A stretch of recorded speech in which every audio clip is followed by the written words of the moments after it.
This episode is brought to you by Subaru. Ever wonder what it's like to own a Subaru? Meet real Subaru owners. Find out on meetandowner.com. On meetandowner.com, owners create a personalized profile. You make video, photo, and text posts and communicate one-on-one with users to share a first-hand look at what owning a Subaru is really like.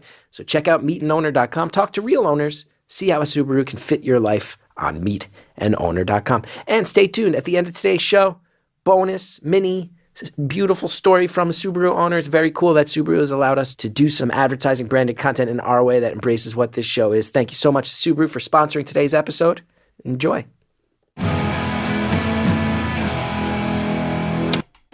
Hello to all my Latin speakers out there. This is Beautiful Anonymous. 1 hour, one phone call, no names, no holds barred. I'd rather go one-on-one. I think it'll be more fun, and I'll get to know you, and you'll get to know me. Hello, everybody. Chris Gethard here. Very excited to welcome you to another episode of Beautiful Anonymous. And the intro this week, it's going to be a little long. Stick with me. Bear with me. Trust you. First off, I just want to say, I don't often plug other things on the show. The podcast is like a very sacred thing to me. I kind of keep it in its own bubble compared to the rest of my work. But I do just want to make sure I mention to you guys, I have an HBO special, premieres on Saturday. It's 10 p.m. It's called Career Suicide. It is a funny special. It's a one-man show. I did it off Broadway for a while, and I think it's really funny, but it also happens to focus on some depression and anxiety. And there's a funny thing. Sometimes I see fans of the show saying, like, I wish Chris would tell a little more of his own story in the calls. He used to do that more, and I've held back on that. This is about putting other people on a platform. So if you want to hear my story in a more honest way than you ever have, HBO very kindly got behind me, and they're putting a special of mine up. It's mind-blowing. I'm scared. I'm nervous to see how it goes. I hope all you guys like it. If you miss it on Saturday because you're out doing cool people things, Saturday night things, streaming platforms, and a legitimate thank you, very legitimate thank you, because I've always been an underground guy. I've always had a cult following, and this podcast is the thing that changed that. It really is. You guys, this was an unlikely success. I didn't know I was going to go. Earwolf didn't know I was going to go, and it sounded like such a simple, basic idea. And it's you guys that embraced it, and it's people from all over the world. It's people from Topeka, Kansas, and Dubai, and so many people in England and Canada, all over. You guys, I see you guys on Twitter and Facebook, and I really just want to say thank you. This podcast has changed my life. You know, I think I got the HBO special a lot because I work extremely hard and it's very honest, but they always say you got to work hard enough that when luck comes along, you're ready to embrace it. And this podcast, I think, is the major factor in the luck side of things, because it's made people just sort of look at me in a bigger picture way. And I think HBO and I think some of the producers probably look at this podcast as, well, now this guy's got a lot more of a mainstream platform, less underground, less cult, being embraced, and that means the world to me. So thank you all. Want to talk a little bit about last week's episode. We had a talk with a guy who was planning on purchasing a record store. He was wondering if he should do it or not. One quick thing that I'm very embarrassed about, I just want to put out an apology. We used the phrase black crack in the course of the podcast. That is, record collectors do refer to vinyl as black crack because it becomes very addictive. People get very addicted to vinyl, so that is a phrase. I always intro every episode with a sort of out of context phrase to tease what's about to happen. I said, hello, black crack addicts. And I swear to God, from the bottom of my heart, I did not consider the fact that sounded like I might be saying hello to, crack cocaine addicted members of the African American community. That was not intentional. I was not trying to make a joke. It offended some people, and I just want to say I'm very genuinely sorry about that. And I mean that in a real way. And again, I am a comedian in my heart. I do not apologize for jokes. I would never. If I made a joke and I was ready to stand by it, I don't apologize for jokes. I think hard about my jokes. I only make jokes if I want to stand by them. That was an honest foot-in-mouth moment that I am ready to apologize for. I don't think... If anybody else in the booth thought I was making that joke, they didn't mention it to me, or I would have said, oh no, I'd rather not make a joke about a drug epidemic that ravaged a particular community that many people have theories was maybe actually targeted by that joke. I wouldn't make that joke. And then, some people on the Facebook group called me out. I apologized. Some other people said, hey, you made an honest mistake, and were defending me. But I would also say, there's this weird thing on the internet where people feel like you shouldn't have to apologize for anything. I think you should. I'm apologizing. It's fine. Let's move on. And also, let's move on. Very special thing. Let's throw to the special thing, why don't we? Okay, so long-time listeners, Beautiful Anonymous, know there has been one time in our history where we've revealed the name of a person on the phone, Julia Harrison, back in the day. And many, many episodes later, I think over a year later, due to the circumstances of our recent call, we're going to go ahead and say we want to support the work, the efforts of another one of our callers. I understand I'm on the phone with Tim, and I understand you're the new owner of Culture Clash Records in Toledo. Yes. Tim, I am the vinyl market researcher. I have to apologize right off the bat for breaking format or becoming non-canonical as anonymous, but thrilled about the outcome so quickly after we last spoke. Yeah, and we should say as well, you went public. You actually the fans of Beautiful Anonymous have become like very almost detective-like in their ability to figure things out. And there were some news articles about your purchase. So you actually didn't out yourself. The fan community really embraced it, but everybody is so excited. And I just want to say congrats. Chris, I appreciate it so much. I got to say, I got to echo the same thing. I was just kind of quietly watching a lot of the comments roll in on Facebook and everything after the episode dropped. And how great is that? I know most anonymous callers, just kind of have to quietly absorb that. And now I can officially, thank, so many people for the support. And, obviously for the sleuthy detective work that was done, I was contacted, sent private messages directly from listeners saying, hey, did you buy that record store? And I had to be like, hey, I don't know what you're talking about, or at least I don't quite yet. But yeah, local paper that's been really supportive and, written a lot about the former owner's passing and the store in between. I was happy to talk to them, and they, you're right. They broke the news basically, I think, 48 hours after our episode aired. Yeah, which was not intentional. That was a happy coincidence. No. So when do you actually take the reins? When do you take over the store? Yeah, it's going to be within the next couple of weeks. So you and I spoke kind of early March. Obviously, I was still deciding how to proceed. Since then, it's just kind of been lightning fast. I've been so fortunate, as we started talking about, that my job is supportive. I've worked out that I'm gonna stay there. I'm gonna be part-time for at least a couple months while I get my bearings at the store, and then go from there. How lucky can one person be? But it's so fortunate that market research company that I started our conversation by saying I'm thinking about leaving my career. Fortunately, that doesn't have to be true. I can kind of have my cake and eat it too, or have my final and eat it too. That's cool. And I've noticed one of the very consistent things that I like is I've seen a lot of our people in the Facebook group and Twitter saying, if this guy takes over the store, there's people saying I buy a lot of vinyl on Amazon and other, big sort of corporate retailers, and I'd love to support this guy if I could. Is there anything you want to do to encourage our fans who are interested in vinyl? Is there a website? Is it going to be online ordering? Should they follow the store on Facebook? There will be. There's going to be. I've got to handle a lot of transition stuff, so we're going to be making sure that the store's Discogs and eBay stuff are all set up properly.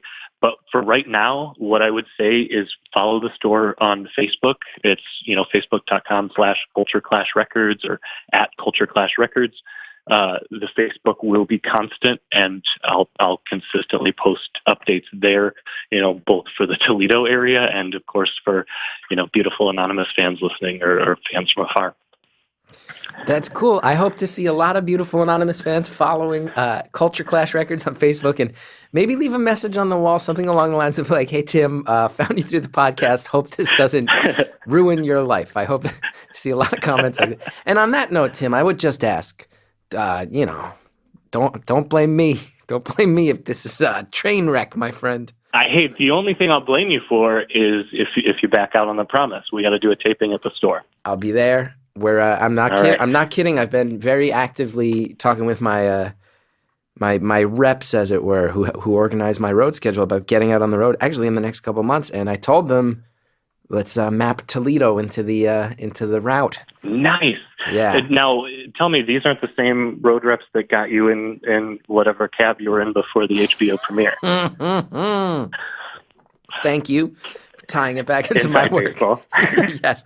Anybody who's following my Instagram saw that I had a very terrifying. I was late to the premiere in very Chris Gethard fashion, late to my own premiere, stressing out in traffic. But yeah, we'll make sure that we research the traffic patterns surrounding the Midwest as I approach your store. Chris, yeah, I'll be there, I promise. the other thing, we're going to make it happen. I know it. The other thing that, speaking of, all the people and the positive feedback on Facebook, there was one kind of consistent message that I felt so embarrassed about, which is how little I talked about my wife. And the bottom line of this whole thing is that me doing this venture, I think a lot of people are the word luck is being thrown out a lot, and my luck in truth started the day that she said I do a couple of years ago. She and I have been on the same page. She's been so supportive. I wouldn't have even dreamed of doing something like this without her full unwavering support, and I'm again, the luckiest person to have her as my teammate through all this. It's very cool. I saw a lot of comments along those lines in the Facebook group, and then a number of people who were small business owners themselves giving a cold dose of reality and wishing you luck with a healthy warning of how much hard work it takes. But I have nothing but faith you're going to put it in, and hopefully in the next couple months I'll see you out there at the store. We'll get a live one done, and I want to thank you. I want to congratulate you, and I want to encourage everybody, follow Culture Clash Records, Toledo, Ohio on Facebook. If you're a fan of the Beautiful Anonymous, let's show our support. One click. It's a very simple thing to do. You go, you click follow on that, you click like on that, and we'll be able to keep track of Tim, how things are going, and how we can all support as a community. So thanks so much, and congratulations again. Thank you, Chris. I'm so grateful for the opportunity to talk to you today again for the second time. Yeah, I am just as grateful. I promise. Congrats. Awesome. All right. That was a lot more heavy lifting in our intros than we usually have because I don't have an HBO special every week, and I don't apologize every week, and we certainly don't follow up with anybody ever. So a lot of stuff there. That being said, let's get to this week's episode. Very excited. The youngest caller, I believe, in the history of the show. This is somebody who's living some very momentous personal moments out and is in high school. And I feel like there were stretches in this conversation where I was like, I remember so much what it felt like to be in high school when you're experiencing things for the first time and everything seems so important and daunting, and there's a world out there and you're just about to see it. And it was so cool to hear from this young caller about the high school experience right now. I will just ask you guys, be kind and be open-minded. There's been sometimes, I think, where there's younger callers in the shows, especially younger female callers, and sometimes in the feedback, people have a problem with how often they say the word like, for example, and get irritated. And I would just say, to me, I wanted to put this episode out there because it really feels like, man, this is like a snapshot of what it's like to be in high school in 2017. And that was a thing. Growing up, we had John Hughes movies, right? To remind us. We had John Cusack, and we had all those people to show us. And that I don't know what it's like to be in high school right now. So I thank our caller for letting us know. I enjoyed it. Hope you enjoy it, and let's check out the call. Thank you for calling Beautiful Anonymous. A beeping noise will indicate when you are on the show with the host. Hello? Hi. Hi. Oh my God, am I on the show? Yeah, this is Chris. Oh my God. Hi. This is weird. Okay, how have you been? How have I been? I always try to answer honestly. I've been tired. I was in Los Angeles. Yeah? Los Angeles yesterday. I go to New Orleans tomorrow. 24 hours in New York. And my wife's been on tour for 2 weeks. She gets home tonight. I'm really psyched to see my wife. That's how I'm doing. Nice. That's sweet. Yeah. How about you? How you doing? Okay, I've been pretty tired too. I'm a junior in high school, and so there's been a lot of testing recently, So that's exhausting, but I'm good. That's cool. Are you the youngest caller ever? You might be the youngest caller. I think so. Yeah, I haven't listened to all the episodes yet, but I'm 17. Yeah, I think you're the youngest one. Oh my God, cool. I set a record. Yeah. Amazing. Yeah, that's good. Yeah. So, like, probably about an hour ago, I just had my first kiss. What? So, 1 yeah. hour? 1 hour ago? You had your first a monumental life moment 1 hour ago. Yeah. Yeah, and then okay, so I'll explain what happened. Okay, so this guy, we decided yesterday that we're gonna start dating, and he has this list thing. It's kind of like a bucket list, but it's not. He calls it his to-do list, and one of them is to kiss someone in the rain, and it started raining today, and then so he texted me, come outside. And so I came outside and he walked up and kissed me. And that was your first ever kiss 1 hour ago in the rain. Yeah. I feel like everyone listening just went like, hell yeah, all at the same time. We get to live this. Yeah. Now you're giggling, you're giddy. Are these emotions that are coming from being on the phone with me and the call? Is it nervousness, or are you just giddy and giggly because you just experienced this life-changing event? Both. Definitely, because I never expected to get through because I've called so many times. Yeah, well, it was meant to be. Yeah. It was meant to be. It was. You know how many people have tried to call? Yeah. Right now, currently, 5,639 people have tried to call, and your call got through. That's insane. Yeah. Also, you could tell me about this first kiss. So what is this something you'd been dreaming about? Fantasy? Were you wondering how this was going to go down? Kind of. I mean, I kind of figured it would happen in the rain because we talked a bit about that item on his list before. And when it started raining, I kind of knew he's going to text me, isn't he? Yeah. But like right after kissing me, he had to leave because he's going to Boston tomorrow. And so he has to pack. Bummer, dude. Bummer. Yeah. So how'd you like it? How'd you like the first kiss experience? Nerve-wracking? Did it? Well, I don't have much to compare it to. But did it measure up to? I don't know if it was good or not. Did it measure up to? Was it everything you ever wanted it to be? Sounds romantic. I mean, it definitely was very romantic. I don't know. I don't know. Kissing, it's weird. It's mouths like against each other. It's not like a an experience I've had before. You know. Yeah. This is so funny. Yeah. This is bringing me back to so many moments. This is making me remember my first kiss. This is very, very pleasant to talk to you because it's allowing me to reminisce back to when I was youthful and full of hope and new experiences. Yeah. So I'm a writer and I've written a romance novel, and it's kind of weird because like I've never kissed anyone. So like, how do I write a kiss scene? But now I can. So you write romance novels even though you just had your first kiss an hour ago? I've written a romance novel.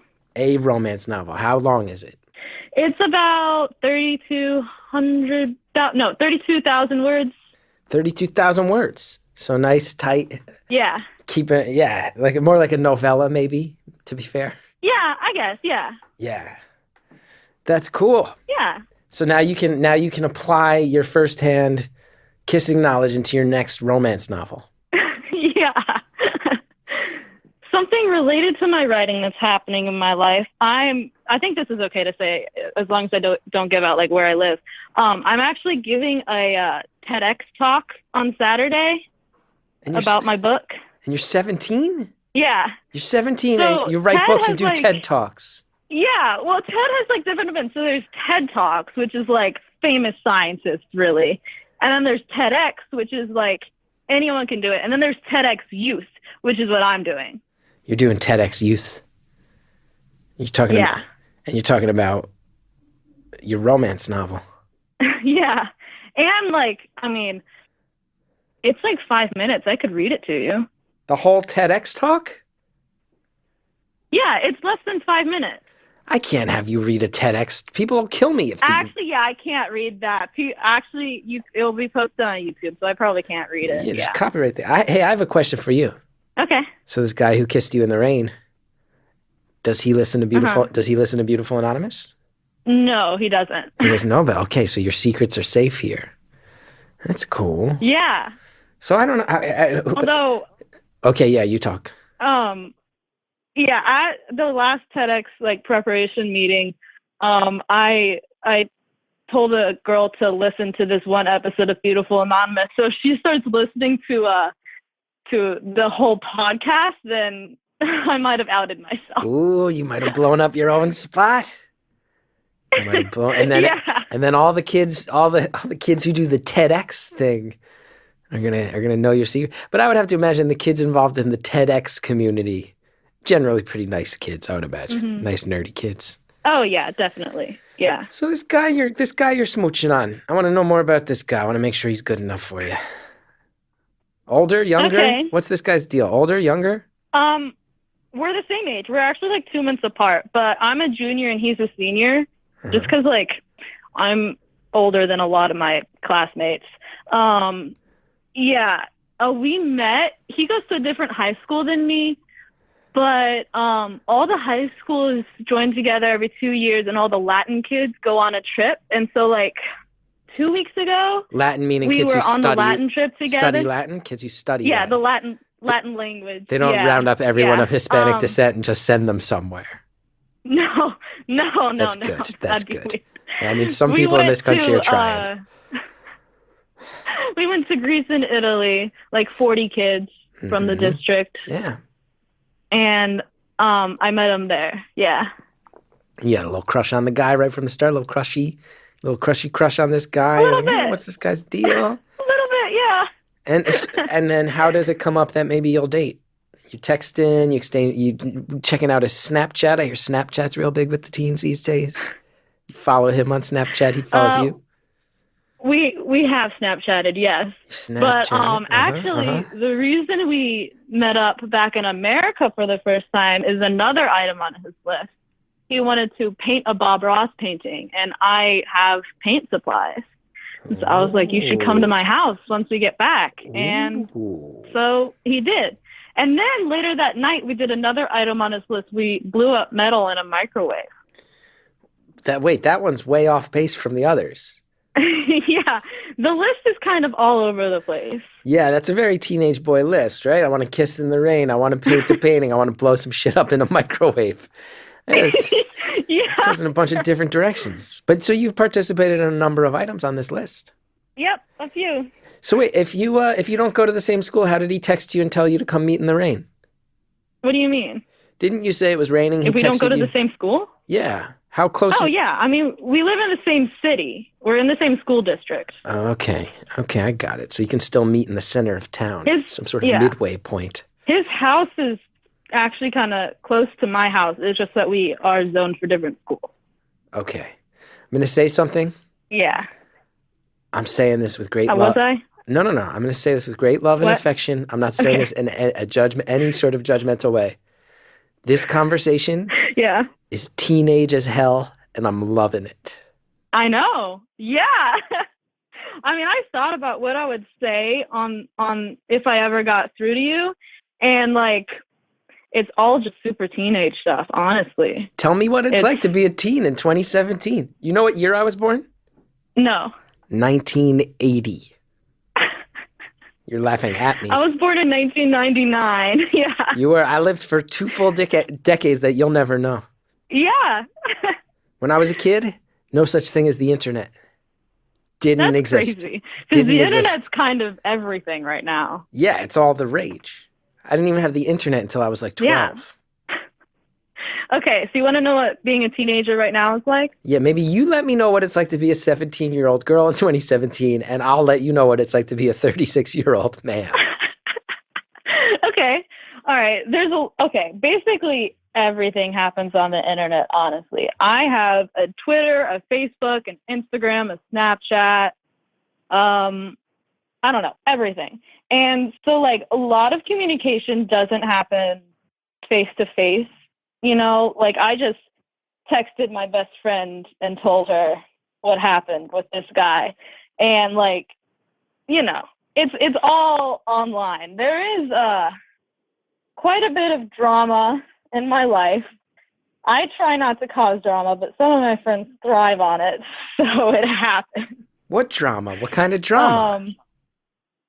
Oh, God. Okay, so basically, one of my friends was talking about my best friend behind her back, so I texted my best friend what he said, and she told another friend who told the guy who talked about her, and so the guy texted our group chat instead of texting me individually and like called me out for it, and then he wouldn't talk to me for like a week. Teenager. Yep.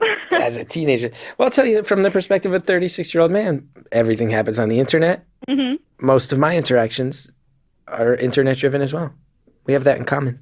Well, I think a lot of that is your job. Like, my dad has an office job, so, like, a lot of what he does is face-to-face, you know? Hey, that's fair. That's fair. I also have Facebook. But you host a podcast. I got Facebook, Twitter, Instagram, and Snapchat as well. Although, to be fair, do not understand what Snapchat is or why I should have it, but it is on my phone. Do you Snapchat anyone? I've tried. I feel so silly. I don't know what it is. Why does someone need a picture of me that's just going to disappear? It's just another way to communicate. It's not usually about the picture. It's just like, you know, you just want to like say something. I don't know. I got 9. Also, honestly, the reason I use Snapchat every day is just because of the streak system. Because, like, if you Snapchat a person for 3 days straight and they snap you back, then you get, like, a little streak number that appears by their name. And so if you don't snap them every day, your streak breaks. So it's basically just like a ruse to get you coming back every day. God forbid the streak breaks. Yeah, exactly. Faux That's pas. like the true test of a fight. Like, if you fight with your friend, but your streak stays up, then you guys are fine and you'll make up. But if your friend breaks your streak, that's it. Wow. I was alive during the tail end of the Cold War. Oh, God. How was that? Pretty scary. Yeah, it's always weird because, like, my perspective of the Cold War is, like, it was so long ago. It was, I don't know, like, the things people were worried about then were, like, different and stuff. But really, like, most of the people around me were alive during the Cold War. And that's crazy because I wasn't. And so my perspective of it has always been, like, it's so far away, but it's really recent. Yeah. I was... Yeah. On 9/11, I was 4 years older than you are now. Wow. I was 2 years old, I think. And I was watching Clifford the Big Red Dog when it happened. Wow, you remember. Yeah, well, I don't remember that. I know I watched Clifford all the time, and my mom told me that, like, she had to run upstairs to the other TV to turn to a news channel. All right, fair. So give it to me straight here. You and this dude, you think you're going to stick with this? You think there's more, you going to kiss this guy again? I'm worried about this. I feel like I have to step in and be the voice of... Oh, yeah. Oh, you're that enthusiastic. There's going to be more kissing in the future. Yeah. Definitely going to kiss him again. Okay. Yeah. We've kind of made plans for Sunday. And, I mean, we talked yesterday about dating each other. And we decided, even though he's a senior and going to college in a few months, that we still want to give it a try. All right. So you made plans to kiss on Sunday. You text him, hey, kiss me on Sunday. What do? You text him, you say, hey, I hope it's raining on Sunday. I hope it rains on Sunday. Yeah, I have said that. Yeah. Okay, wow. All right. Well, congrats to you. My first kiss. Thank you. My first kiss happened in my parents' basement. That's less romantic. Hey, no need to judge. Okay, tell me about it. Let's see, it was with a very nice young lady. I had been away at a summer program at Georgetown University. We were talking on the phone all the time. And I was 15 years old. And it was very clear we were going to make out when I got back. But I tell you what, I was very scared because I was a late bloomer. And I didn't have any hair on my body. And I was very embarrassed that things were going to go too far. And she was going to find this out about me. I was very, very scared. I was very scared. Oh, that's great. I stopped it. I stopped it before it went too far because I was like, I don't think I'm ready for this. I'm still a boy. I'm a little boy, and I know I'm not ready. I know I'm not ready. Yeah, things are a bit different. There is this, I don't know if she's a freshman or a sophomore, but there's this pregnant girl at our school, and my friends know the father, but none of us really know her. But like we follow them both on Instagram. We're kind of like low-key stalking them. And they don't actually know when the due date is. They both have like different dates that they're saying. So it's interesting. Also, she's like creating drama and say that he cheated on her when he didn't and stuff. So I'm interested to see how this kid turns out. I know that's kind of morbid, but like it's interesting to watch. Wow, low-key stalking a pregnant classmate. Wow. Not real stalking. Wow. So this girl's 14, wow. Yeah. You forget, I think back, you know, think back to high school and you forget, I always think back to it and you got the rose-colored glasses. You forget that there's also some real stuff that goes down. Oh, yeah. There was some real stuff this year. We had a lot of kids in our district die this year, like in the first couple of months. All what? Like unrelated incidents, but like 6 kids. 6 kids in your crazy. School district died? Yeah, and one of my friends was best friends with one of them. So like, yeah, crazy year. How are these kids passing away? Usually car accidents, or I think there were like 2 suicides. Oh no. Yeah, it's been a rough year. Oh no. Yeah. High school isn't easy. Nope. And you got all those standardized tests to worry about? Oh, yeah. I took the SAT last week. And I've got the ACT in June. You got to take both of those? Oh, yeah. You have to take both, basically. A lot of colleges require both. When do you get your scores on the SAT? I have no idea. There's also all these other tests, too. This will betray what state I'm in. I'm in Michigan. I took the M-Step last week. I also took the ACT work keys, and I'm taking AP tests in a couple of weeks. Yeah. Now, have any of your teachers been able to successfully explain how you will need math in your real life moving forward? None of them. Yeah, it's garbage. Why do they make us do that? Exactly. I'm in pre-calculus right now, and most people are taking some form of calculus next year. But I decided not to. I'm going to take AP computer science because I need a math credit, and that's a math credit, but I really don't want to take calculus. Yeah. There's never... Yeah. Unless you're going to be an engineer or something. And when I was a kid, they were all like, the teachers were like, you need this stuff when you go to the supermarket. And I'm like, I'll bring a calculator. They're like, you're never going to carry a calculator around with you. Guess what? Calculator. Now we have phones. In my pocket. I have a calculator in my pocket every day, all day. Exactly. Yeah. And computer science stuff, like learning how to code, is going to be a lot more useful to me than calculus. Oh, yeah. You need to learn how to code, and I suggest you learn, if you're allowed to study a language, start studying Chinese. If you know how to code and speak Chinese, really? You're set. Oh, yeah.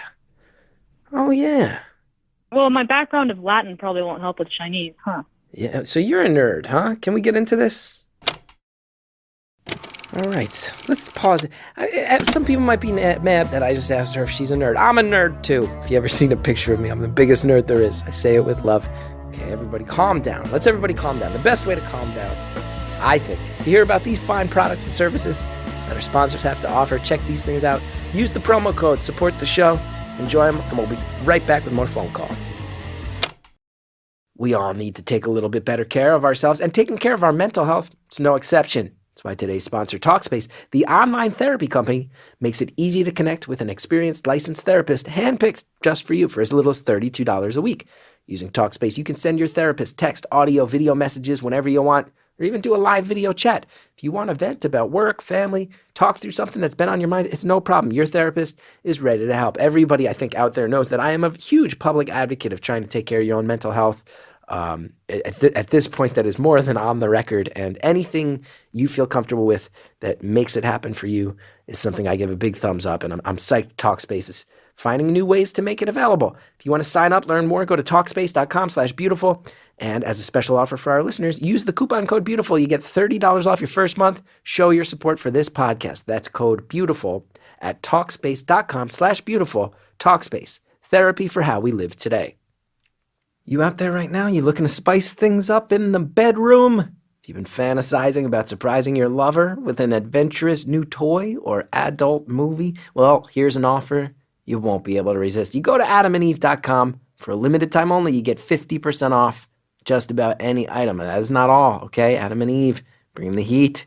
When you select your one item at 50% off, you'll also receive 3 free adult DVDs for a little inspiration. Plus, you get a free extra gift. So sensual, I refuse to even mention it on the air. That's how sensual it is. That I don't want to drive. I don't want everybody going nuts. I don't want everybody passing out from potential ecstasy at the sound of me describing sensual, special gift that you get. Top it all off, they'll throw in free shipping on your entire order. It's sensual. The shipping itself is also sensual, and they are not kidding about that. So please do check out adamandeve.com today. For this special offer, you go ahead, you spice things up, revitalize the bedroom, take control, sex positivity. Let's go for it. You get 50% off one item when you type stories for the offer code upon checkout. When you do, you get 3 free DVDs, free extra gift, and free shipping. Just use offer code STORIES at adamandeve.com. That is STORIES at adamandeve.com. Thank you so much to all of our advertisers who help us bring the show to you for free. Now, let's hear more about what it's like to be a teenager in these modern times. Yeah, so you're a nerd, huh? Can we get into this? I am definitely a nerd. I literally have like a painting of a dinosaur on my wall, Chris. Did you paint the dinosaur? No, I bought it online. You bought a painting of a dinosaur. You take Latin classes, AP classes. Big time nerd. But I hear it's not bad to be a nerd anymore. It's like cool to be a nerd now. Oh, huh? no. Yeah. Nerd culture is in right now. Nerds are in. I would have been the king of high school today. I was like, yeah. I was like passable when I was actually in high school. Now I would have been the king. A late bloomer who knows literally everything about the X-Men. Yeah, I would have killed it. You would have. I know a lot of people who are super into X-Men. Really? Oh, yeah. See, I was the only one. Yeah, and they aren't, like, shamed for it. Yeah. I was deeply ashamed of my love for the X-Men. Big time. So how'd you become a writer? Yeah, I'm definitely a nerd. How'd you become I started writing Harry Potter fan fiction in 6th grade, and then about 8th grade, I guess, I started writing non-fan fiction stuff. And it just grew, and then I started plotting out novels, and then sophomore year, I actually sat down and wrote one. Wow. How long did it take you? Yeah. I did NaNoWriMo, so it took a month to get my first draft done, but I've been editing it ever since. And for anybody who's not familiar, NaNoWriMo, I believe, stands for National Novel Writing Month, where it's a challenge to write a novel in a month, and everybody does it at the same time. Yep, and I did it. You I did actually it. did the youth writers program or whatever, so where it doesn't have to be 50,000 words, it can be whatever you want it to be. So I set my goal to 30,000 and hit it and surpassed it. Surpassed that 30K. That's good. And have people read this? Yeah. Have people read your romance novel? No. Now, I have not shared it with anyone. Maybe one person. Now, one person. Now, how come you don't want to put it out there in the world? Well, first of all, like it needs a lot of editing right now. It's better now than it was. Like my first draft, I will never let anyone see because it's just bad because you have to write 1,000 words a day, and they're not going to be good words. But at this point, I'm trying to like get help from like I don't want to say the name of like the thing, but there's like an organization in my city that like helps young writers like publish their books, or like it helps a lot of poets more than writers, but I'm trying to get their help to edit my book and then maybe publish it with them. And are you willing to give me just like the So loose bullet points of your book? Like, what kind of romance novel? Is it very grounded in reality, or are there like, are we talking vampires here? What are we talking about? No, it's realistic fiction. It's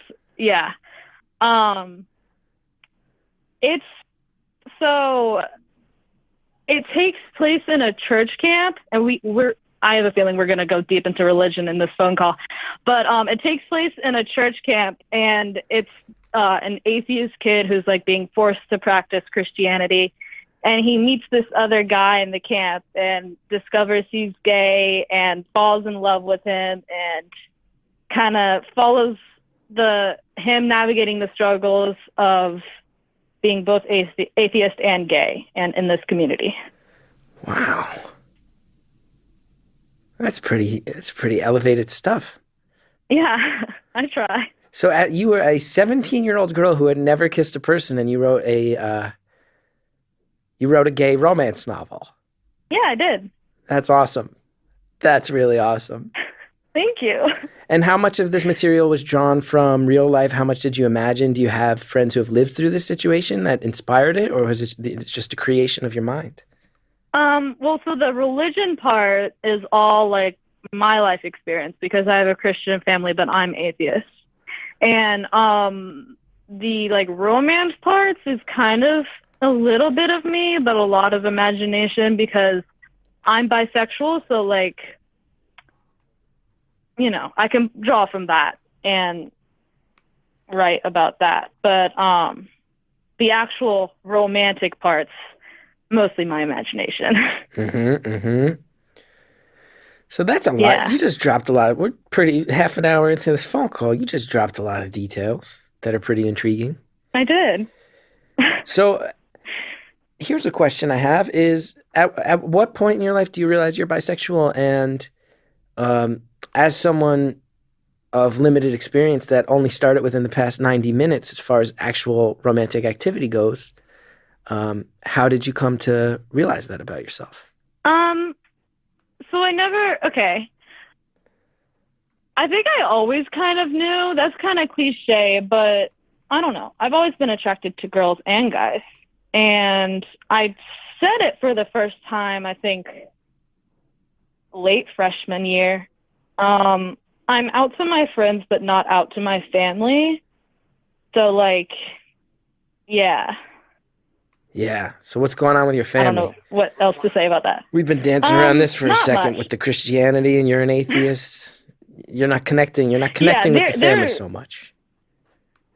Yeah, they're liberal. So, like, it's not a super bad situation. I'm just made the decision to not be out to them right now.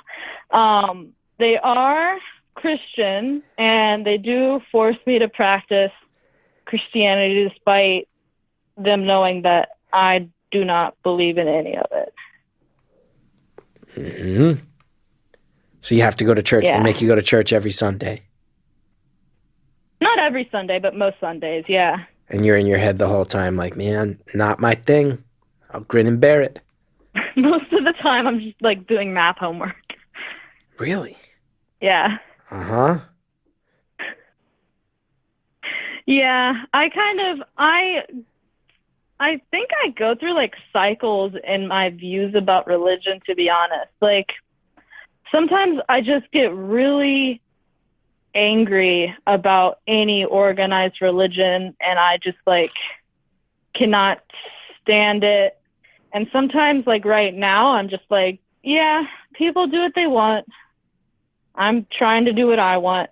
Can I ask what denomination your family is? Presbyterian, sometimes Methodist, because they're really similar. Presbyterian, sometimes Methodist. Okay. And it's just not your thing. Yeah.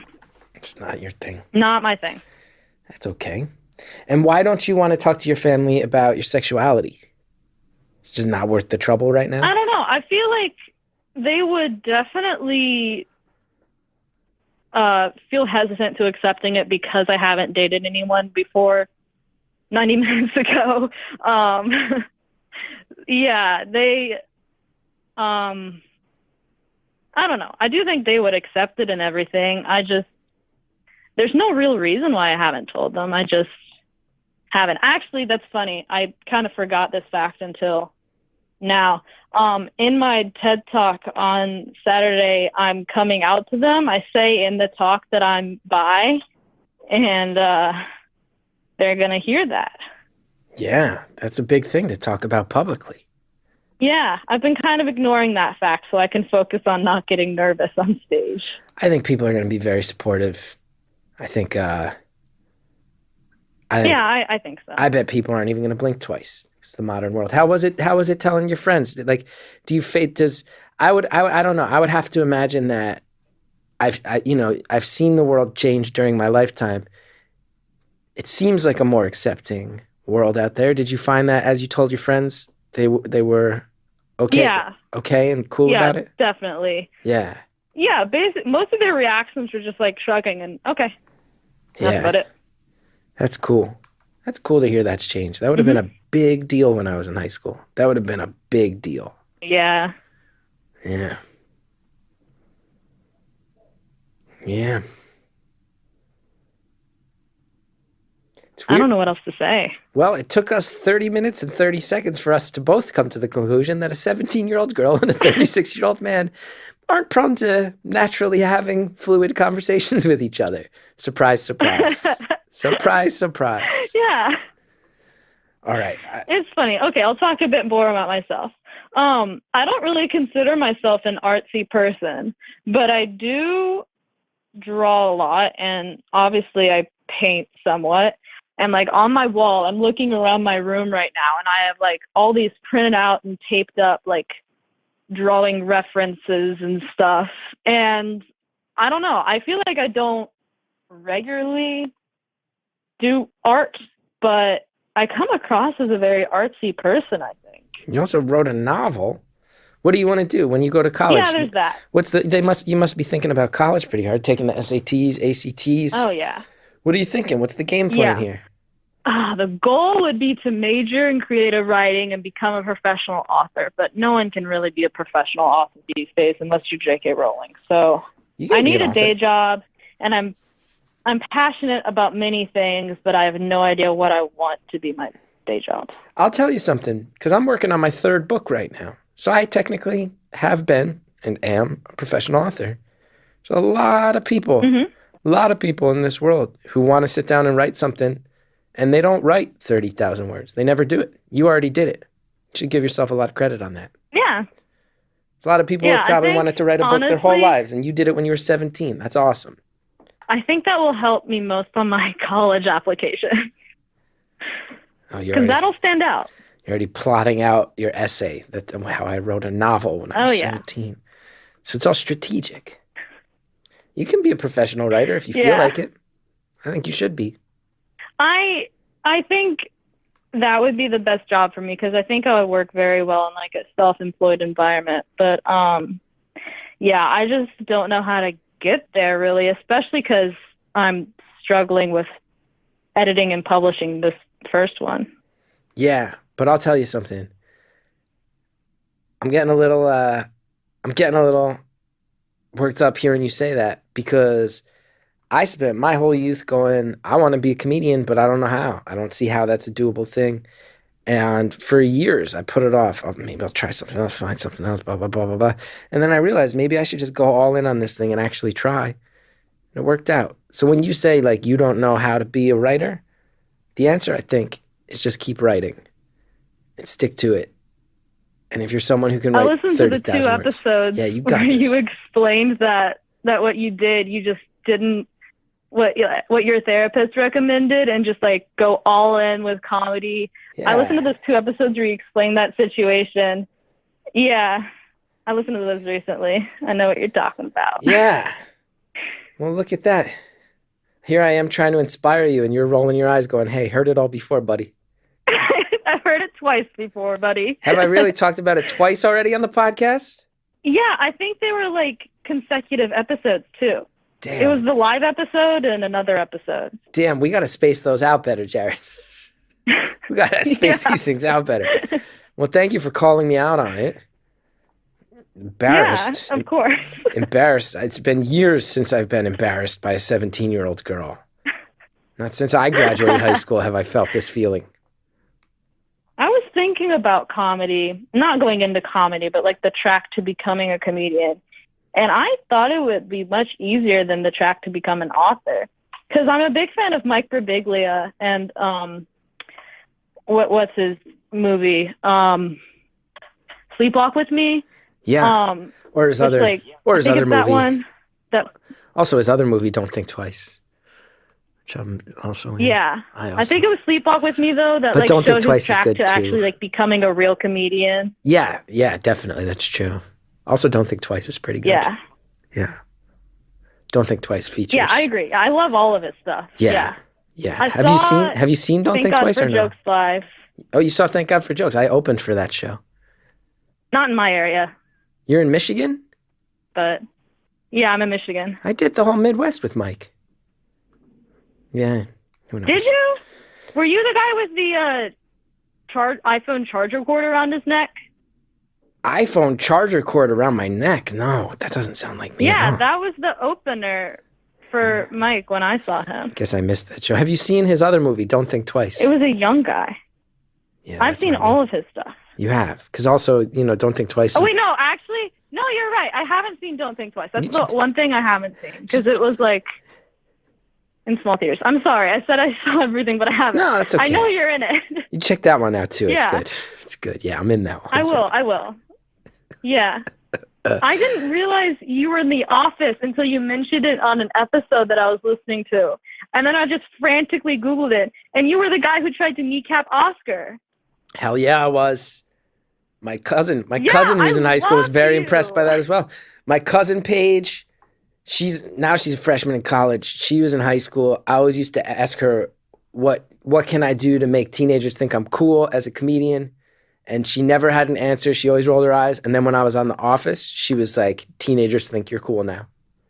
Definitely. Oh my gosh. Like I've talked with you before I knew you were Chris Gethard. I talked about your character like with my friends. Like we love you. Well, we think you're so cool. You were on The Office. Yeah, I'm cool. Tell all the teenagers out there. All the teenagers out there need to admit finally that I'm cool. Snapchat that. Gethard's cool, baby. So what's the biggest drama unfolding in your school right now? School year's coming to an end. What's the biggest drama? We got any breakups going on? I'm tired right now for drama. Okay. There's no love triangles. Oh, I'm sure there is, but I try not to pay attention to that stuff. Okay. All right. Yeah. Oh, okay. I'll tell you about this one situation. So I mentioned before that I'm bisexual, but I've never been in a relationship. There's this one girl that I almost had a relationship with. She listens to podcasts. I hope she doesn't listen to this one. That would be awkward.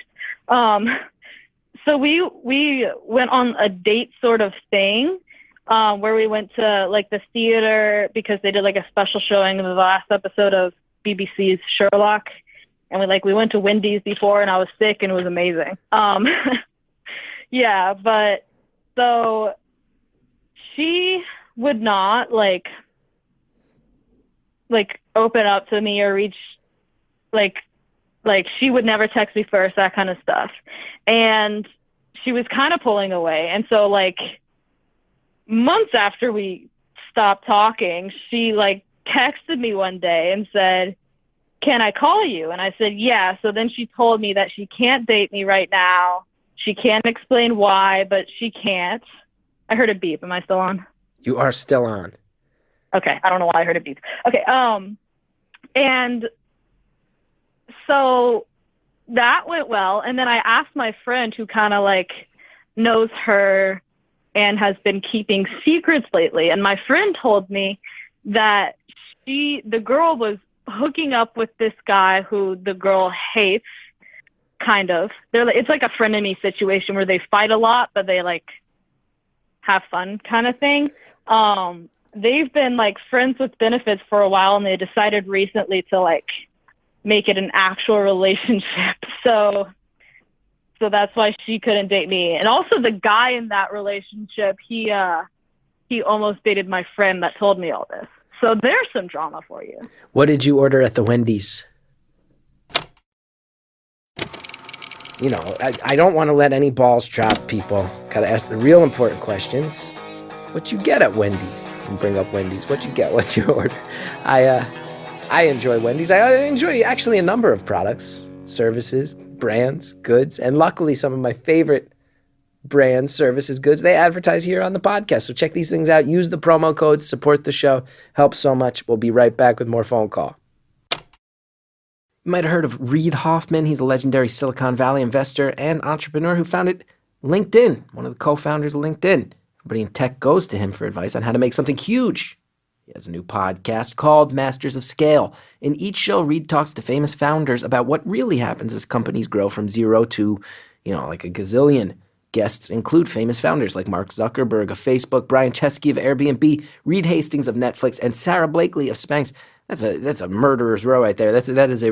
Once you busting out these names, this is for real, everything it claims to be. The stories you'll hear on Masters of Scale are always honest, always useful, and often pretty funny. There's no jargon, no posturing. Just bring in the heat. Bring in the heat. Masters of Scale. Subscribe to Masters of Scale in Apple Podcasts, Stitcher, or wherever you love to listen. Thank you so much to all the advertisers who helped this show happen. Now, let's finish off this phone call. What did you order at the Wendy's? I think I had chicken nuggets and a chocolate frosty. Good. And fries. Solid Wendy's high school order. Date order. Yeah. Wow. Okay, drama. So you had a near miss with a relationship once before. Now you got a new thing with this guy going. That's pretty good. Yeah. You got a summer. Everything's pretty good right now. You're looking forward to a summer of romance with this fling. You're going to have this summer fling and send him off to college. That'll be sad when he goes to college. Yeah. Maybe I'll call you again. Maybe we'll do a follow-up when you're heartbroken. Yeah, that'll be fun. Yeah. Smart kid. You study Latin. I thought that they didn't even teach that anymore. Mm-hmm. Maybe not at your school, but at my school, yeah. Whoa, throwing shade. Throwing shade at the public school systems of northern New Jersey. Say in West Orange High School, West Orange, New Jersey. I'm in the public school system too. 51 Conforti Avenue ain't good enough for you, huh? Wow. Okay. No. Well, so I went to the only public middle school in the area that teaches Latin. And so I actually got Latin 1 done in 8th grade. So even though I'm a junior, I'm in Latin 4 right now. And yeah, it's taught in every high school in the district. Do you speak Latin? Well, you don't really speak it. You mostly write it. Okay, I'm going to ask you to calm the attitude. I'm just trying to learn. I'm sorry. Just trying to learn. I'm a teenager, okay? I know you're a teenager, but you're getting bored. Here's what I can tell is happening. We're 41 minutes in. This is the longest thing you've done with your teenage attention span in about 6 years. This is the longest you've gone without texting or Facebooking, tweeting, or Snapchatting in years. You're getting bored. You're getting restless. I'm old. My life's not interesting to you at all. You kind of are wondering why you called in the first really place. Interesting to me. So now you're giving me some tood. You're giving me some tood. And I know it is what it is, but I'm calling you out. You got that tood.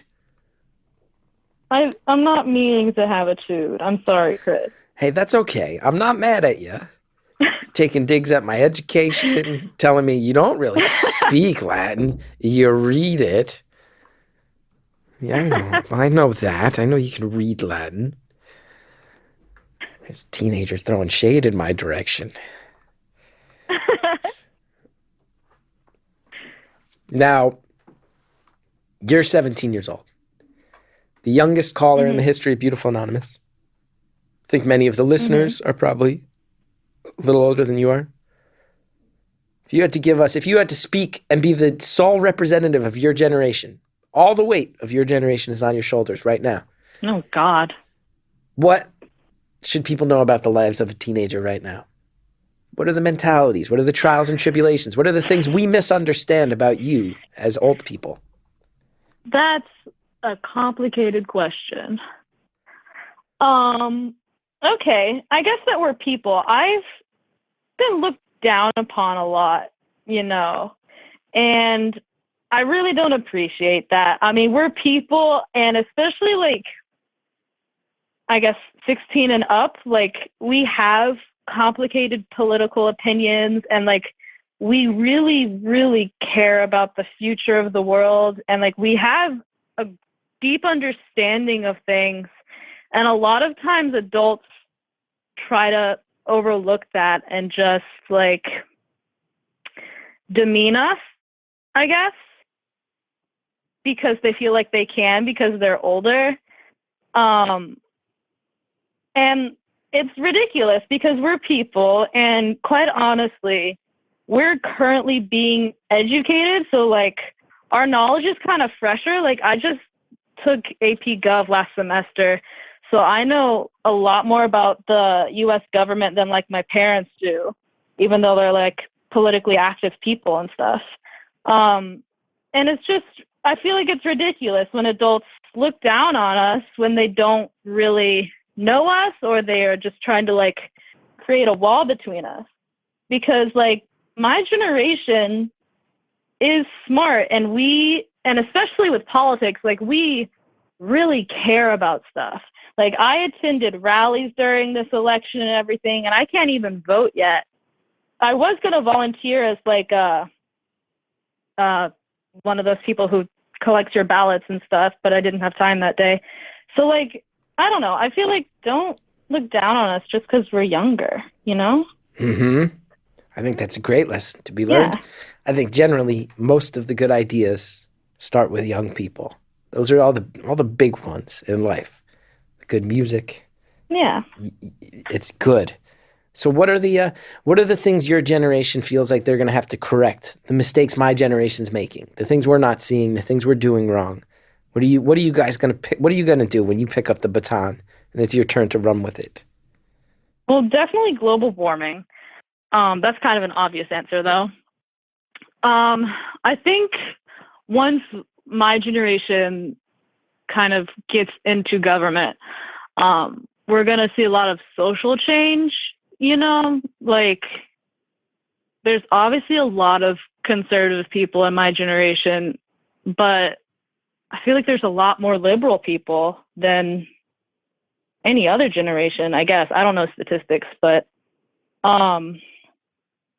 yeah, I think we're going to make a lot of changes because a lot of us are fed up with how things are run right now.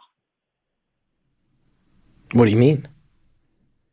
Well, like, I don't want to get too political, but like if you look at the young people, how they voted in the election, the wide majority, I believe, of young people were voting Democrat and not Republican.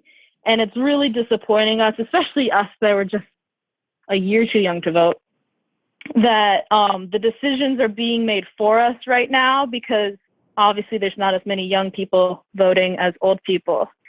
And so I think once we are able to take the reins, I feel like we'll make much bigger changes. I mean, a lot of like, I know with my peers at least, there are some anti-Hillary people, and it usually, this might just be where I live, but like usually it's not because of her views on issues. It's because she's like, it's not because they're conservative. It's because she's not liberal enough. Like this is a very pro-Bernie area. Yeah. So I think once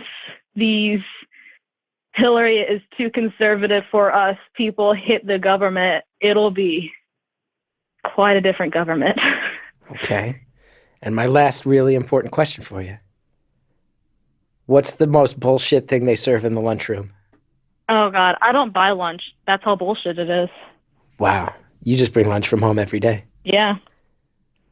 Yeah. I guess the grossest thing I've seen is the meat. It's like, some days it's gray. Like straight up gray. Just gray meat? And, yeah.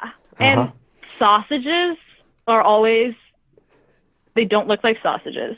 And some days they have waffles, and the waffles look like, I don't even know what they look like, cardboard, but like soggy and then cooked. It's not waffles. And they serve waffles for lunch? Some days. Fundamentally, I'm I think against it's because they serve breakfast for like students who can't get breakfast at home, and then when they have leftovers, they give them to us. No, then I'm okay with it. That's fair. Yeah. That's good. So what do you bring for lunch? I have the same thing every day. I have a turkey and cheese sandwich, a banana, applesauce, almonds, and a little piece of chocolate. Wow, a little piece of chocolate, a little piece of fun at the end. You got the almonds for the protein. Yep. That's nice. It's a good lunch. I used to bring a peanut butter and jelly every single day. Box of Yoo-Hoo. Those boxes. Every day. That's a classic lunch. It was great. And then I'd take 35 cents and I'd go buy myself a little bag of cheddar popcorn. It was 35 cents. Hello? Hello. I don't know what else to say. I can talk more about school, I guess. Well, hold on. I want to talk about, you just had your first kiss. Yeah. That's got to be blowing your mind. Yeah. What are your friends saying when you texted your friends? Are they flipping out? Are they happy? Well, I only texted my best friend so far, and she's had a few boyfriends, so she was really happy, and like she knew, like, you know, it wasn't a new experience for her kind of thing. What would you say? Are you late in the game compared to your friends? Like, have a lot of your friends been smooching for a couple of years now? Well, my best friend, she dated 2 guys. It was a long distance relationship. This is really my generation. She met them online and then dated them while still knowing them online only. And they met up like face to face, like once or twice. But those lasted about 6 months, and now she's dating a senior at our school. Senior in person, a human contact relationship. Yeah. That's cool. So what do you think this future holds? You open a whole door. You in love with this guy? I mean, I don't think it's fair to say I'm in love with him. Okay, I'm just checking. When I was 17, I fell in love with everybody for any reason. I would fall in love if someone they didn't even have to say hi to me. Someone walked by and they just looked nice. I'd be like, I think I might be in love. I fell in love all the time when I was a kid. It was the best. I don't know when my heart became filled with such cynicism and hate. When I was young, I used to fall in love all the time. Sounds like you're really in love with your wife. My wife's the best. Yeah.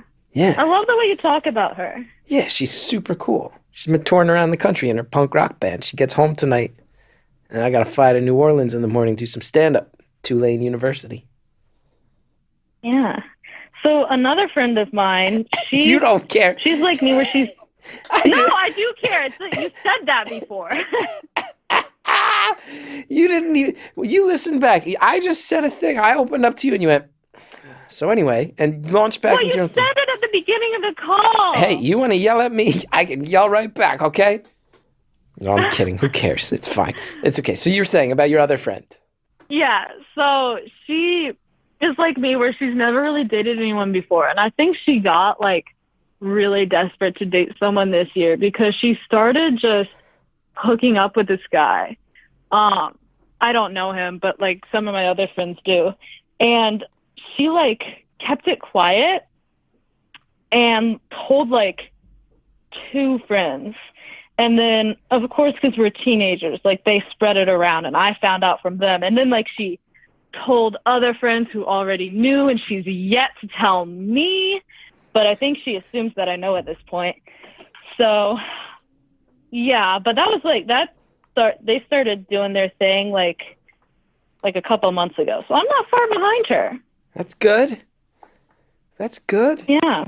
Yeah. That's good. You're pretty chill for someone who just had her first kiss. I try to be. An hour after my first kiss, I was like huddled in the corner crying, overwhelmed with emotion. I didn't know what was going on. Pretty chill. I mean, my heart's going pretty fast right now. Heart's going pretty fast? Honestly, mostly because of you. Wow, okay. No, wait, you meet this guy out in the rain. What you don't go to the same schools, but you meet in a central area. It's after school lets out. Well, he came to my house. He came to your house. Classy. Yeah. Classy. And you kissed right there on the front lawn. Well, yeah, on the driveway. It's funny. I think the neighbors might have seen. But my mom was inside asleep on the couch, so hopefully she didn't know. Mom was asleep on the couch. The neighbors might have seen. What if the neighbors tell your mom? They might. What if the neighbors call your mom and say, we saw your daughter kissing in the rain in the driveway, putting on a show for the whole neighborhood? I don't think they will. They might, but I don't think so. Okay. These neighbors know that snitches get stitches, man. I used that phrase in an essay once, and my teacher didn't know what it meant. Yeah, I think that's fair. Oh my gosh, I want to talk about this teacher. How much time do I have left? 5 minutes, 55 seconds. Triple fives. Oh God, okay. So this teacher is probably one of the best teachers I've ever had. He's my English teacher, AP English, but he's also my acting teacher. I'm in acting class right now. And he is so great. He's, I think, about my parents' age, so like 50 something. And he has a daughter a year or two younger than me. And I only hear like tidbits of his life from like his young days, but they are interesting. Like we were just like sharing quick little 1-sentence stories in acting class. And his was that he was arrested in Mexico once. And we never heard anything else about that. And that sounds like a really fascinating life. Also, he's very open with us, even in the English class, not only in acting. Like he told us about the whole gay ear thing, because both of his ears are pierced, and he told us about, I forget what led to this discussion, but he told us about the whole left is right and right is wrong thing with the gay ear, and he only pierced the not gay ear, and then like it took him 20 years to get the other ear pierced. I believe you're referring to a thing from my childhood, my era, which I believe it was you might be able to signal other gay men that you were gay if you pierced your right ear. That was meant to send a signal, was the rumor. Yeah, I might be remembering it wrong, but like he was at like a party or something and wanted to get his ear pierced. And so he made sure that the person piercing his ear was going to the left ear or whatever. Instead of the gay ear, as it's been called. Okay. What else? Yeah, I think he's a really cool guy. Really cool guy. Yeah. I'm a little wary on this show about hearing about teachers who are a little too cool with their students. Oh, yeah, because of that one episode. Yeah, I didn't like that one episode. That's not one of these situations, is it? Not at all. That's good. No. Good. You seem like a smart kid with a good head on your shoulders. I think the future's bright for you. How do you feel about it? You think so? I think so. I was at a party recently, and one of the girls I know, I'm not really friends with her, but I know her. She got really drunk, and she came up to me. She went up to every person and told them how much she loves them. And she came up to me and said, "You're so smart. I can't wait to see what you do with your life. And I'm so happy that I know you," and stuff like that. That's nice. Yeah, I'm also excited to see where I end up. I hope that kid got home safe. I hope that kid She did, yeah. didn't drink and drive that night. That's cool. What are you thinking college-wise? You going to go to a big school, state school, small school? What are you thinking? Small private school. Yeah, smart. I wish I made that choice. I went to Rutgers University. This is the shortest hour of my life. Really? Oh, yeah.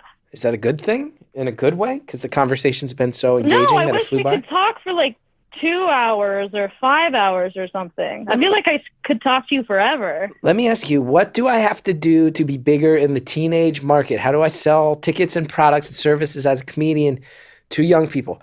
I'm not regarded as cool by young people. What do I got to do? I need you to rehabilitate my image. I think, honestly, in terms of comedy, I think self-deprecating really helps. You've got that covered. I don't know what appeals to young people. I mean, who's Harry Styles? Who is that?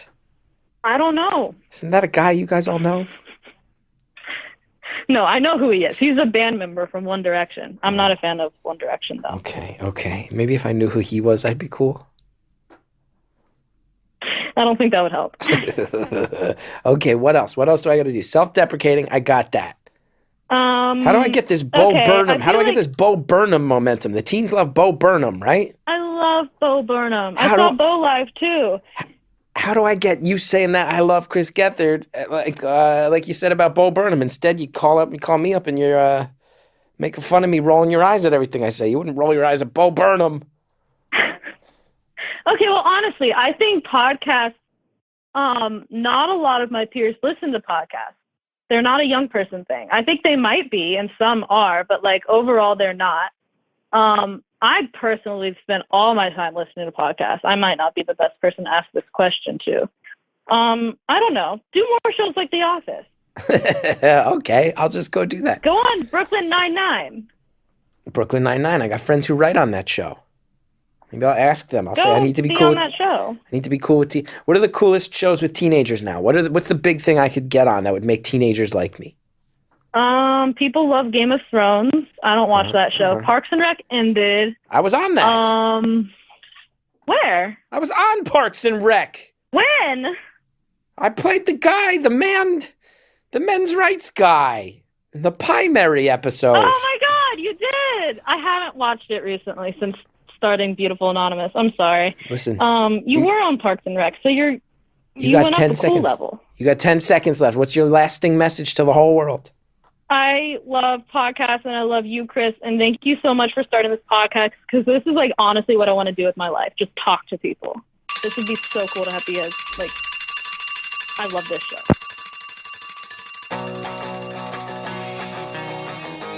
Thank you so much, for a teenage caller. I'm glad you liked the show, and I'm glad you love Mike Birbiglia and Bo Burnham so much. I'd like to know that I'm at best your third favorite comedian. Thank you for that. But in all sincerity, good luck. So cool to talk to you. I hope you keep writing and making things and enjoying life. Thank you to Jared O'Connell in the booth, as always.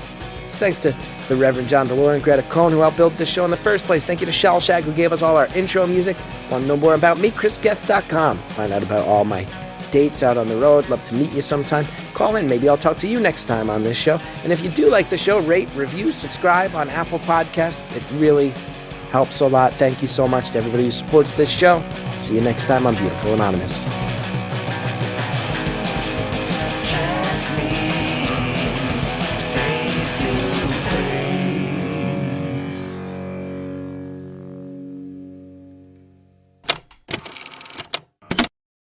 Today's show is sponsored by Talkspace, the online therapy company that believes that therapy should be affordable, confidential, and convenient.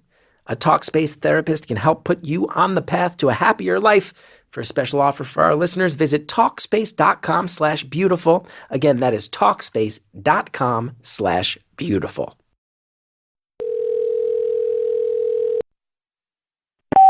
Hello?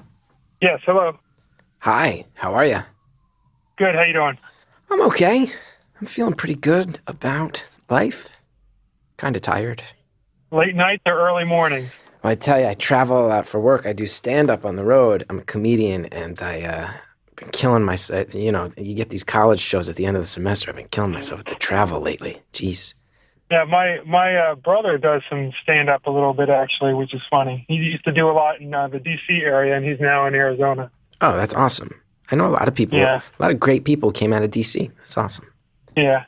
So I hear you're chilling out in a Subaru right now. I am. Yes, I am. And you're a fan. You dig the Subaru. I do. This is my second Subaru. It's funny because every now and then I hear people bragging about how many Subarus they've had. Oh, I've had 7 Subarus in 5 years, and I never understood why that's something to brag about when the cars are built to last so much longer. So either they don't know how to drive or they don't know how to maintain it. Yeah. It's been interesting. We've been doing this series, and it's like, it's so cool to see, like, all the people I've talked to, they all tell me different things about their lives, but all of them, it's legit. Like, it's like people love these cars. Yeah. It is a very lifestyle-oriented vehicle. Yeah. So why don't you tell me about your lifestyle? What do I need to know about you out there in the world? How can I connect with you? Yeah, well, it kind of starts, I guess, with my just love in general of the outdoors, which probably isn't too uncommon for a lot of the Subaru demographics out there. I mean, I love being outdoors. I spent a lot of time in the Appalachians right after I got out of college. And then once I got married and started having kids, I needed something that could seat more than two people. But I didn't want to go too far away from that general sense of adventure and an ability to have some fun out in the woods. And the Subaru offered me the room for the kids, the wife, the bike, all the things that you want to do outdoors. That's cool. Now, maybe I grew up in the suburbs, northern New Jersey. I live in New York City now. I would love to. Can you, I'm not an outdoorsman by any means, to the degree where it's almost comical when I'm near the outdoors. I'm generally terrified of everything in the woods. Let's do this. Let's play a game. How about you tell me one thing you love about the outdoors, and I'll tell you one thing I love about the city life, and we'll go tit for tat. Okay. I know at almost any given moment in time, I could find a spot where it is almost dead quiet. That's very nice.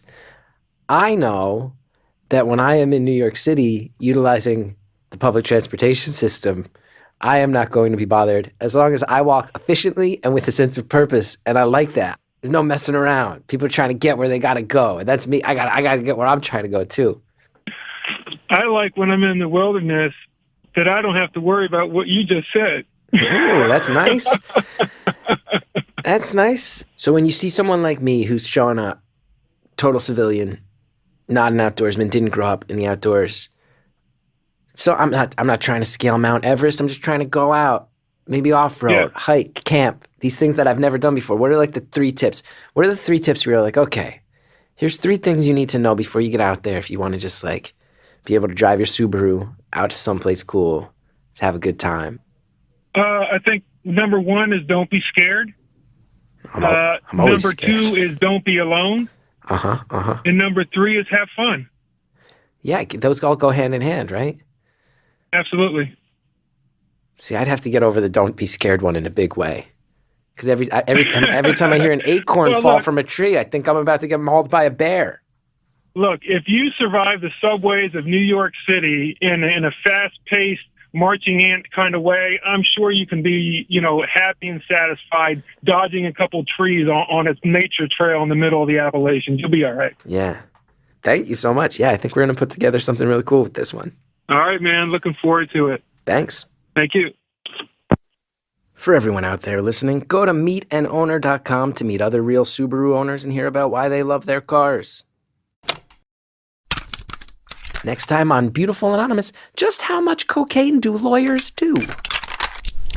I'm liking this story. I'm going to like this one. I can tell you already. So there's one huge party where you work. Once a year, they have a huge party. Okay. I was invited to this party. I did not attend, so everything I'm saying is hearsay.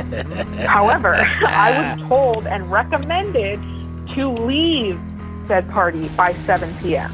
Because it gets because so by nuts? 7 p.m., yes. And, people are doing cocaine in the back, around the corner, in the, attic. Not in the attic, in the alley, rather. The worst part about it is that, especially the defense attorneys at that party, they're the ones who are representing people who are doing the exact same thing. Yeah. That's next time on Beautiful Anonymous.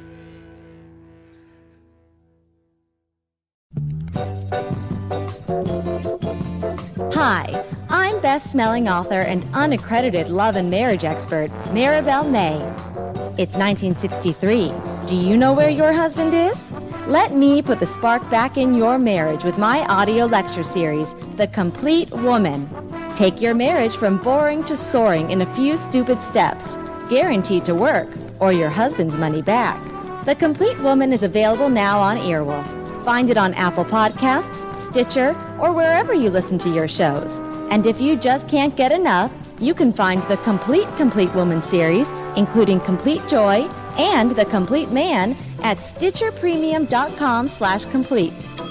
Oh, my veal balls are ready. Toodaloo!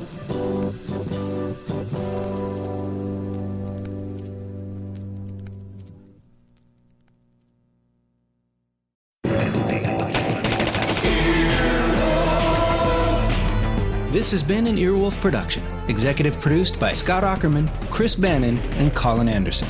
For more information and content, visit earwolf.com.